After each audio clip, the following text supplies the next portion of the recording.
আপনার সন্তানের মুখে তুলে দিলেন, হালাল খাবার তুলে দিলেন। সারাদিন কোনো কাজ নেই, চায়ের দোকানে বসে আছেন, আপনি টাকা তুলে দিলেন, কি সুদের টাকা। 1 লাখ ছড়িয়ে রেখেছেন, সকাল হলে 3000 সুদের টাকা পান, 2000 পান। তাতে যদি আপনি খাসির মাংস খান, দেশি মুরগির মাংস খান, যেটা খাবেন খান, আমি ইয়াসিন বলছি হারাম। টাকা হারাম, তোমার রুজিটাও হারাম যেটা তুমি খাচ্ছ। তোমার সন্তানের মুখে হারাম খাবার তুলে দিয়েছো, সেই সন্তান কখনো নেক সন্তান হতে পারে না। সন্তানের মুখে হালাল খাবার দেন, শুধু ডাল আলু দেন। যারা এখানে বসে আছেন, মনে হচ্ছে বড় লোকরা যাদের টাকা আছে তারা ভালো মন্দ খায়, তারা ভুল পথে আছেন, তারা রং পথে আছেন। যাদের মনে হচ্ছে যে আমরা যে খাবারটা খাচ্ছি হালাল খাচ্ছি, অথচ হারাম, আপনার হুঁশ নেই। শুনেলেন, টাকা থাকলে আল্লাহ খাবার দেয় না, সম্পদ থাকলে আল্লাহ রুজি মাপে না। রুজির মালিক সকলে বলুন কে? আরো জোরে বলুন কে? আল্লাহ। তার একটা প্রমাণ দিই, আমাদের সমাজের সব থেকে কম বেতন কার? মৌলবীদের। সব থেকে ভালো খাবারটা কার? মৌলবীদের। আপনারা কে কি খেয়েছেন আর জলসাওয়ালারা কি খাওয়াইছে জানি না, কিন্তু আমাদিকে কি কি আমাদিকে খাওয়াইছে ওটা আমি আর বলবো না। কথাটা বুঝতে পেরেছেন? আমাদের দাস্তারখান আলাদা, খাবার আলাদা, প্লেট আলাদা। এটা আল্লাহর কৃপা। যদি বলেন কি আমার নবী, বিশ্ব নবী জানাবে মুহাম্মাদুর রাসূলুল্লাহ, সকলে বলুন সাল্লাল্লাহু আলাইহি ওয়াসাল্লাম। আল্লাহর নবীর হাদিস, যারা আল্লাহর রাস্তায় থাকবে, দিনের পথে থাকবে, আল্লাহ তাদেরকে মৃত্যুকাল পর্যন্ত ইজ্জতের রুজি দান করবেন। নবীজির হাদিস। আল্লাহর রাস্তায় দিনের পথে থাকো, হালাল রুজি রোজগার করো, যেটা খাবে হালাল, মৃত্যুকাল পর্যন্ত ইজ্জতের রুজি দিবে। ভালো মন্দ খাওয়াটা বড় জিনিস নয়, ভালো মন্দ টাকা হওয়াটা বড় জিনিস নয়, ইজ্জতের রুজিটা হচ্ছে মেন ব্যাপার। টাকা তো অনেক ধনীর আছে। আপনি যান, জেলের কুঠরিতে বসে আছেন কে? পার্থবাবু। তার বাড়ি থেকে 100 কোটি টাকা পাওয়া গেছে, পুরা রুটি আর ডাল ভাজা খেতে হচ্ছে, খাবার নাই। অনুব্রত বাবু বসে আছেন তেহার জেলে, খাবার নাই, পুরা রুটি খেতে হচ্ছে। টাকার মালিক, কোটি টাকার মালিক। আল্লাহর কসম, টাকা থাকলে খাবার পাওয়া যায় না, আল্লাহর রুজি মাপলে তবে খাবার পাওয়া যায়। 5টা জিনিসকে আল্লাহ গোপন করলেন পৃথিবীর মানুষের কাছ থেকে। কটা বললাম? 5টা।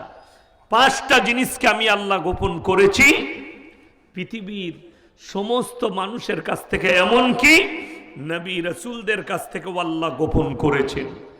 1 নম্বর কি শুনেলেন?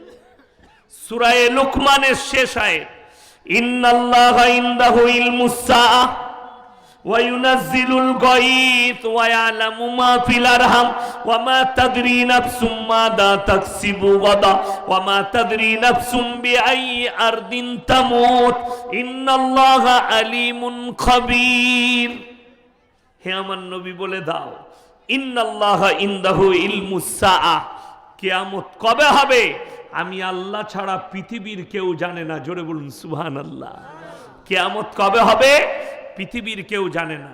আল্লাহর হাবিব সাল্লাল্লাহু আলাইহি সাল্লামকে বেঈমান কাফেররা একাধিকবার প্রশ্ন করেছে, কোরআনে আছে। নবীকে প্রশ্ন করা হলো, ইয়াসালু আইয়ানা ইয়াউমুল কিয়ামা, হে নবী আপনি বলুন কিয়ামতটা কবে হবে। নবীজি সাল্লাল্লাহু আলাইহি সাল্লাম উত্তর দিয়েছেন। উত্তর কে দিয়েছেন? আমার আল্লাহ। হে নবী আপনি বলে দেন। কাকে? পৃথিবীর মানুষকে। যখনই নবীজি বলেছেন ইয়াসালু আইয়ানা ইয়াউমুল কিয়ামা, আপনি মানুষকে এত ভীত কঙ্কিত করছেন, মানুষকে এতটা কিয়ামত সম্পর্কে বর্ণনা দিচ্ছেন, কিয়ামতের তারিখটা একবার বলে দেন। আমার আল্লাহ রাব্বুল আলামিন নবীজিকে বললেন, হে নবী পৃথিবীর মানুষকে বলে দাও, ফাইদা বারিকাল বাসার ওয়া খাসাফাল কামার ওয়া জুমিয়াশ শামসু ওয়াল কামার ইয়াকুলুল ইনসানু ইয়াউমাইদিন আইনাল মাফার। হে নবী, পৃথিবীর মানুষকে বলো, তাদেরকে শুনিয়ে দাও, ফাইদা বারিকাল বাসার, সেদিনে তোমাদের চোখগুলো স্থির হবে। আল্লাহ এখানে তারিখ বলেননি, আল্লাহ রাব্বুল আলামিন খালি আলামতগুলো বলে দিলেন কি কি ঘটবে। ফাইদা বারিকাল বাসার, তোমাদের চোখগুলো স্থির হয়ে দাঁড়িয়ে যাবে। স্থির কাকে বলা হয়? কোনো আশ্চর্য জিনিসকে দেখলে চোখ দাঁড়িয়ে যায়, সেটাকে আশ্চর্য বলা হয়। বিসমিল্লাহ। ফাইদা বারিকাল বাসার, তোমাদের চোখগুলো স্থির হবে। ওয়া খাসাফাল কামার, যেদিনে চন্দ্রকে আলোহীন করে দেয়া হবে।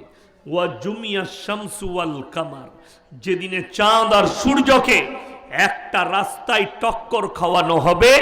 কোরআন বলছে ইয়াকুলুল ইনসানু ইয়াউমাইদিন আইনাল মাফার, মানুষ সেদিনে বলবে কোথায় পালায়ন করলে বাঁচি। কোরআন বলছে কাল্লা লা ওয়াজার ইলা রাব্বিকা ইয়াউমাইদিনিল মুস্তাকার, সেদিনে নিজের রবের কাছে, আল্লাহর কাছে দণ্ডায়মন ছাড়া বিকল্প আর কোনো রাস্তাই থাকবে না। আল্লাহর কাছে দণ্ডায়মন হতে হবে, এটা এক নম্বর। কিয়ামত কবে হবে? আমি আল্লাহ ছাড়া পৃথিবীর কেউ জানে না। ইন্নাল্লাহা ইনদাহু ইলমুস সা ওয়া ইউনাজ্জিলুল গায়ব ওয়া ইয়ালামু মা ফিল আরহাম। কিয়ামত কবে হবে আমি আল্লাহ ছাড়া কেউ জানে না।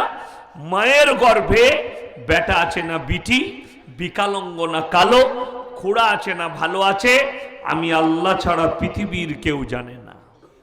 একমাত্র আমি আল্লাহ রাব্বুল আলামিন জানি মায়ের গর্ভে কি আছে। এখন কষ্টটা কোথায় জানেন? আপনার আমার বাচ্চা না হলে আমরা চারিদিকে ছুটি। ডাক্তারে না হলে সব থেকে মানুষ বেশি ছুটতে শুরু করে কোথায়? মলবির কাছে। কোন হুজুরের তাবিজে ছেলে হবে, কোন মলবির তাবিজে ছেলে হয়। আপনি রবিবারের আনন্দবাজার পত্রিকা খুলবেন, রবিবার, যারা কলকাতায় থাকে তারাও জানে। আর এখনই ডাক্তার বাবুর সাথে কামরায় আমার অনেকগুলো কথা হলো। একজন বন্ধু মানুষ ডাক্তার বাবু দেখা করলেন, কলকাতায় থাকেন, কথা হচ্ছিল। তো উনারা ডাক্তার বাবু, তো উনারা ভালো জানবেন। আর যারা আনন্দবাজার পত্রিকা পড়েন, রবিবারে ভেতরের পাতায় অ্যাড থাকে, ছেলে না হলে একটাই তাবিজে ছেলে হয়ে যাবে। খোঁজ নিয়ে দেখুন, সে হারামখোরের একটাও ছেলে হয় নাই।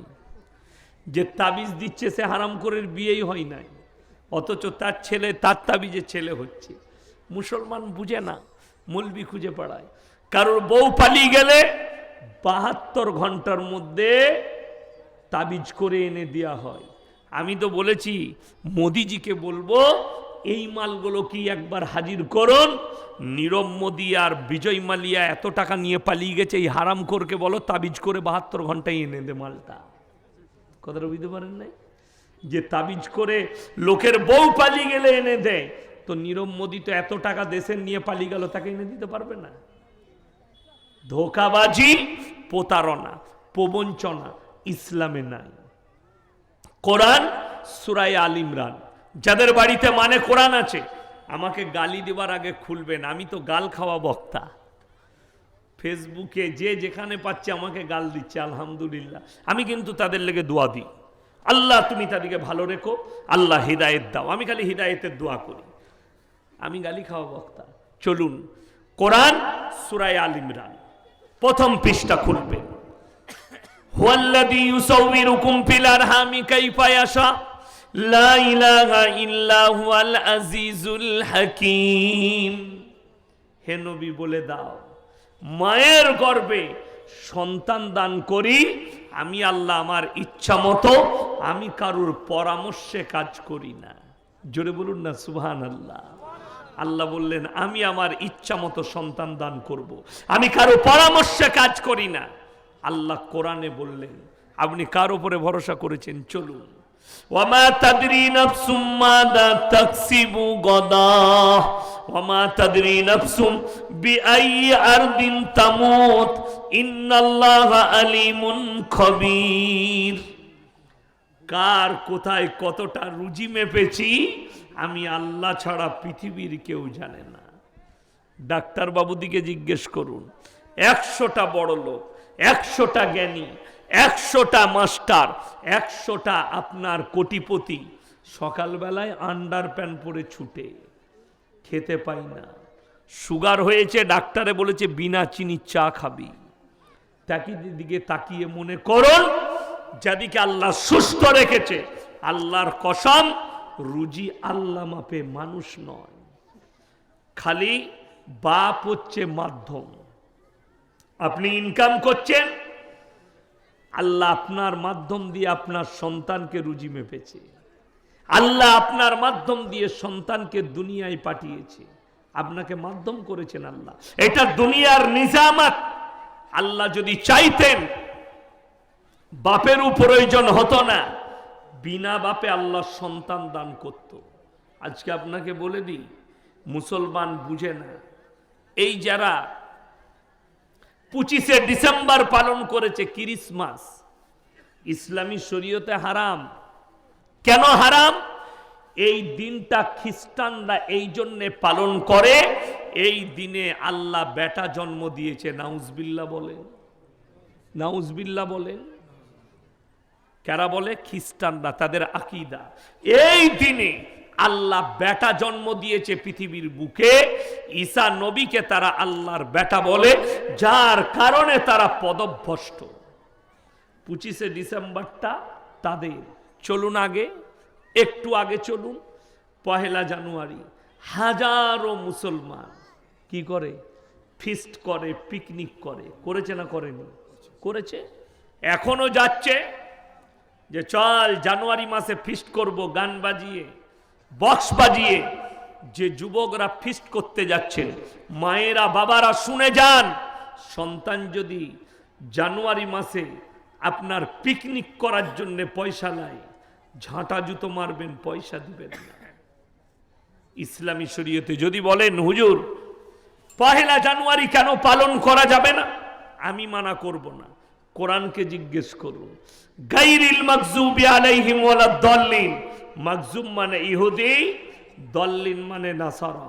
এই দুটো দলই পদভ্রষ্ট, আর এদের যারা অনুসারী হবে তারাও পদভ্রষ্ট হয়ে যাবে। অর্থাৎ আপনার কাছে এই দিনগুলো পালন করা হারাম। 1 এপ্রিল ইসলামে পালন করা হারাম। যে স্কুল কলেজের স্টুডেন্টরা 1 জানুয়ারি পালন করেন, তুমি তোমার প্রফেসরকে জিজ্ঞেস করো, তুমি তোমার প্রিন্সিপালকে জিজ্ঞেস করো, তুমি তোমার স্কুলের হেডমাস্টারকে জিজ্ঞেস করো, এপ্রিল ফুলের ব্যাকগ্রাউন্ডটা বলে দেন। কোথা থেকে এলো পরবটা, কিভাবে এলো? তোমার মাস্টারের হিম্মত নেই বলে দিই। এই দিনটাই ছিল এপ্রিলের 1ম তারিখ, যেদিনে স্পেনে মুসলমানদের রক্তর হুলি খেলা হয়েছিল, মুসলমানকে ধোকা দিয়ে। আর এপ্রিল ফুল মানে হচ্ছে ধোকা। এপ্রিল ফুল যেটা পালন হয় সেটার নাম কি? ধোকা, চালাকি, ঠকানো। ঠকানোটাকেই ধোকা বলে এক শব্দই। মানুষকে ধোকা দেওয়া হয়, মাস্টার ছাত্রকে, ছাত্র মাস্টারকে বলে আমি আমার মাস্টারকে এপ্রিল ফুল বানিয়ে দিলাম। হারাম করে এপ্রিল ফুলের ফুল ফর্মটা জানিস কোথা থেকে এলো, কোন জায়গা থেকে এলো? তোমার জানা নাই, তোমার হিসেব নেই যে এপ্রিল ফুল কোথা থেকে এলো, কিভাবে এলো, কোথায় এলো, কার রক্ত দিয়ে তৈরি হলো এপ্রিল ফুল? মুসলমানের রক্তর হুলি দিয়ে তৈরি হয়েছে এপ্রিল ফুলের পরব। এপ্রিল ফুলের দিন মুসলমানের রক্তর হুলি দিয়ে তৈরি হয়েছে। আর তুমি মুসলমান হয়ে সেটাকে সাপোর্ট করো। তুমি কি করে মুমিন থাকতে পারো? নিজেকে মুমিন বলো? মুমিন বলার তোমার কোনো সুযোগ নেই। আমার মুসলমান ভাই, রুজির মালিক আল্লাহ, আর কার কোথায় মৃত্যু লিখেছি এটা আমি আল্লাহ ছাড়া পৃথিবীর কেউ জানে না। কোথায় কত মিলিমিটার বৃষ্টি বর্ষণ হবে, এটাও আমি আল্লাহ ছাড়া পৃথিবীর কেউ জানে না। কোথায় কত মিলিমিটার বৃষ্টি বর্ষণ করব, এই জিনিসটাও আমি আল্লাহ ছাড়া পৃথিবীর আর কেউ জানে না। কার কোথায় মৃত্যু হবে কিভাবে লেখা আছে, কোথায় লেখা আছে, কোন জায়গায় ডুবে না অ্যাক্সিডেন্টে, খেতে গিয়ে না পড়ে গিয়ে, ক্যান্সারে না টিউমারে না সুগারে, কোথায় মৃত্যু হবে একমাত্র আমার আল্লাহ ছাড়া পৃথিবীর কেউ জানে না। এরা সবাই বিশ্বাস রাখবেন। এরপরে চলুন, আপনি নিজেকে বলছেন আমি মুমিন, আমি মুসলমান। চলুন সব থেকে প্রথমে দেখতে হবে আপনি হিদায়েতের ওপরে আছেন কিনা। নিজেকে বলছেন আমার মতো মুমিন খুঁজে পাবে না, আমার মতো নামাজি খুঁজে পাবে না। নামাজ পড়লে মুমিন হওয়া যায়? কে বললে? আপনাকে দেখিয়ে দেবো অনেকজন। আমাদের দেশে তো এখন সিস্টেম ভালো, মদ খেয়ে মসজিদে ঢুকা যায় না, ঘুষ খেয়ে আর সুদ খেয়ে ফাঁস কাতারে নামাজ পড়া যায়। ঠিক বললাম না ভুল বললাম? যারা মনে মনে করছেন, আমাদের দেশে অনেকজন চাকরি নিয়েছে ঘুষ দিয়ে, তারা হারাম কাজ করেছে, লেখে নিয়ে যান হারাম। যারা ঘুষ দিয়ে চাকরি নিয়েছে তারা হারাম ইনকাম করছে, সেই ইনকামটা এটা কাগজ থাকে তার নোট করে নেন। হারাম ইনকাম তাদের, যারা ঘুষ দিয়ে চাকরি নিয়েছে। যারা সুদ খায়, ফাঁস কাতারে নামাজ পড়তে পায়। পৃথিবীর মানচিত্রটা কিভাবে পাল্টাচ্ছে, কিয়ামত কেন তাড়াতাড়ি হবে আর কাছে আছে শুনেলেন। উলামারা কেন বলছেন যে কিয়ামত সন্নিকটে, তার কারণগুলো বুঝিয়ে দিই। আজকে মুসলমান হক চিনতে পারেনি, ব্র্যান্ড চিনতে পারেনি। আপনার কাছে ব্র্যান্ড কি বুঝিয়ে দিই। আমি গত বছরে হায়দ্রাবাদে জলসা করেছিলাম, এই বছরও করেছি, আর 2022 সালেও করেছিলাম, 23 সালেও করলাম হায়দ্রাবাদে। তো রাত 11টায় জলসা শেষ। আমার এলাকার অনেক ছেলে থাকে, সোনার ব্যবসা করে, আমার গ্রামের ছেলে থাকে, সব বন্ধু বান্ধব। তো তারা জলসা শেষের পরে বললে মৌলী সাহেব চলুন ঘুরতে নিয়ে যাব। কোথায়? চার মিনারে, ফেমাস জায়গা। গেলাম, ফালুদা খাওয়ালো, পায়েস খাওয়ালো, ফলের অনেক কিছু খাওয়ালো, পেস্তা হাউসে চা খাওয়ালো।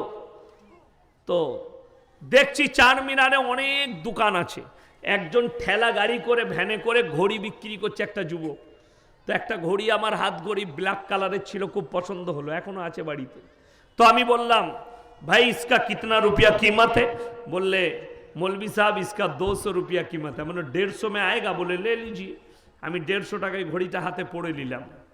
সেই ঘড়ি পড়েই আমি তারপরের দিন দুর্গাপুর কাজী নজরুল ইসলাম এয়ারপোর্টে নামলাম, প্লেনে এসে গাড়ি চাপলাম, একবারই ধুলিয়ানে জলসা। ধুলিয়ানে এলাম, এরকম আপনাদের মতো অনেক লোক বসে আছে, হাজার খানেক লোক। আমি আমার হাতের ঘড়িটা জিজ্ঞেস করলাম, বাবাজিরা আমার হাতের ঘড়িটার দাম কত? একজন বললে মৌলী সাহেব 7,000, একজন বললে মৌলী সাহেব 3,000, আর একজন বললে মৌলী সাহেব 1500, আর একজন বললে মৌলী সাহেব 1250 টাকা। যতজন বলেছে সবাই ঠিক বলেছে, ভুল কেউ বলেনি।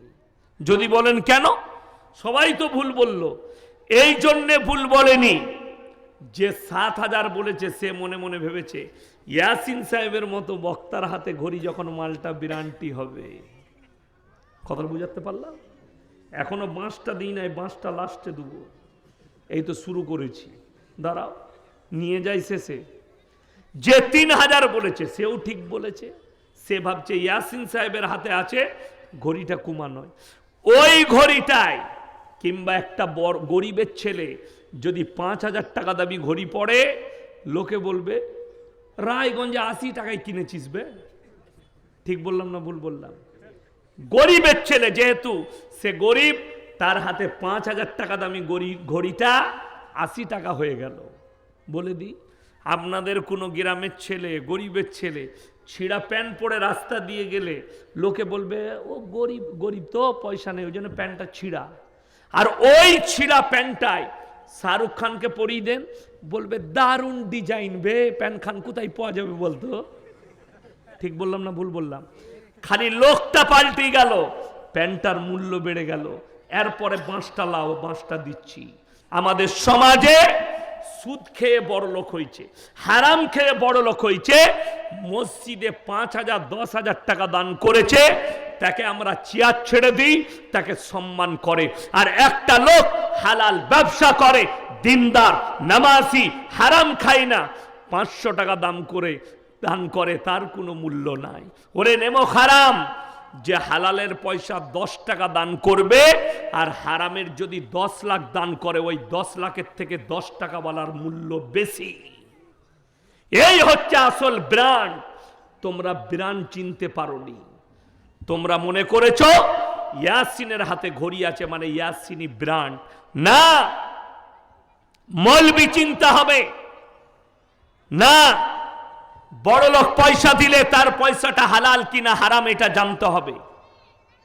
আপনি আমার গ্রামে চলুন, আল্লাহর রহমতে 5,000 বসতির গ্রাম, সব মুসলিম। জোরে বলুন সুবহানাল্লাহ। সব মুসলিম, 5,000 ঘর, একটাই মসজিদ। কটা মসজিদ বললাম? একটাই মসজিদ। এই আগে যা ছিল ছিল, নতুন করে 1 কোটি টাকার মসজিদ তৈরি হলো, 1 টাকা বাইরের লোকের নাই, সব ওর সাথে বাড়ালো 2 তালা। আমার গ্রামের নিয়ম আছে, মসজিদ কমিটিতে যারা থাকবে তারা দুর্নীতিবাজ হতে পাবে না।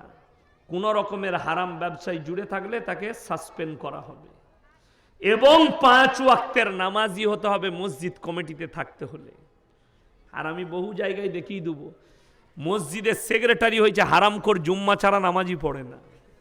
ঠিক বললাম না ভুল বললাম? রাগ করেন না, দরকার পড়ে আমাকে দাওয়াত দিবেন, আমি বাস্তব কথা বলছি। আমার মাদ্রাসার সেক্রেটারি আছে, চলুন, ফজর কোনোদিন কাজা পাবেন না। আমার মাদ্রাসার কমিটি আছে, ফজর কাজা পাবেন না, আল্লাহর কৃপায়। আর দ্বিতীয় নম্বর, আমার মাদ্রাসা, আমার গ্রামের মসজিদে যারা রাজনৈতিকের সঙ্গে জুড়ে আছে তারা মাদ্রাসা মসজিদের কমিটিতে থাকতে পাবে না। এটা রুলস আমাদের গ্রামে। আলহামদুলিল্লাহ, আমাদের মসজিদের উন্নতি, মসজিদ কমিটি এত ভালো। মসজিদের উন্নতি গিয়ে দেখে আসুন, চলুন আমার সঙ্গে, আমার গাড়িতে চেপে দেখতে পাবেন। মসজিদের কমিটিকে দেখতে পাবেন, তারা দাড়িওয়ালা কিনা, তারা নামাজি কিনা, না আমি মিথ্যা বলছি এটা জানবেন। চলুন গিয়ে খোঁজ নেবেন। এই যে রেকর্ডিং হচ্ছে, এটা কি আমার গ্রামের লোক শুনবে না? কথা বলেন, শুনবে। আমার গ্রামের লোকও আমাকে ভালোবাসে, শুনে, তারাও শুনবে। ইয়াসিন সাহেব এই কথাটা বলেছে, এটা মিথ্যা হলে তারা ধরবে না? ধরবে না? কথা বলে ধরবে, তুমি মিথ্যা বলেছো। কিন্তু ইয়াসিন মিথ্যা কথা বলেনি। আমার আব্বাজি মোল্লা শওকত আলী মাজাহিরি, অনেকে চিনে, ইউটিউবে অনেকে জলসা শুনেছেন আমার আব্বাজি। আমার আব্বাজি হচ্ছে মসজিদের সেক্রেটারি আমার গ্রামের। আমি আমার আব্বার মাদ্রাসার শিক্ষক। চলুন মাদ্রাসার উন্নতি দেখে আসবেন, মাদ্রাসার নিয়ম কানুন দেখে আসবেন, মাদ্রাসায় কোনো কমিটি মাতাল আছে কিনা দেখে আসবেন, সুদখোর আছে নাকি দেখে আসবেন। আর আপনাকে আমি দেখিয়ে দেবো বহু জেলায়, আমি দিনাজপুরের কথা বলছি না, এইখানে লোক খুব পরেজগার, কি বুঝলেন? আপনাদের দেশের লোক খুব ভালো আল্লাহওয়ালা, আমি আপনাদের জেলার কথা বলি নাই, বাকি অন্যান্য জেলার কথা বলছি। আল্লাহ, আমার ভয় লাগছে নেমে গিয়ে যদি আটকায়, আমার জেলার কথা বলেছে।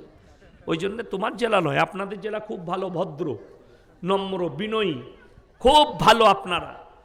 কিন্তু বাস্তব কথা বলছি, শুনেন, আল্লাহকে ভয় করেন।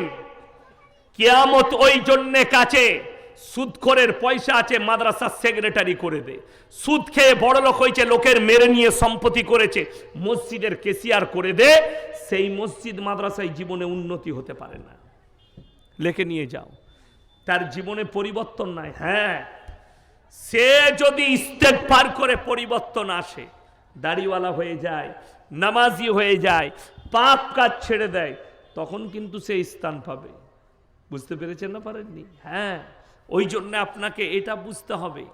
আমি এটাই বোঝাতে চাইছি যে আপনি নামাজ পড়েছেন মানে আপনি মুমিন নয়। আমাদের দেশের লোক মাথা ঠুকলে মুমিন হওয়া যায়?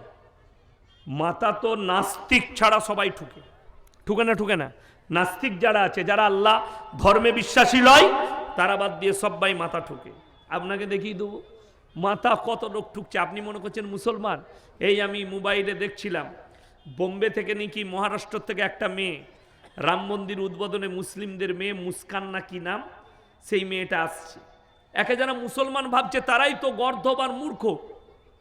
আমাদের মতো মৌলবীরা আমরা মুসলমান ভাবি না। যদি বলেন কি ভাবেন, ও কাফেরের থেকেও খারাপ, ওকে কলমা পড়ে মুসলমান হতে হবে, মুসলমান নয়।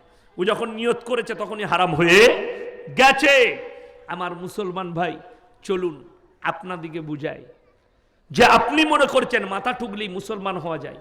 কেউ পূব দিকে মাথা ঠুকে, কেউ পশ্চিমে ঠুকে।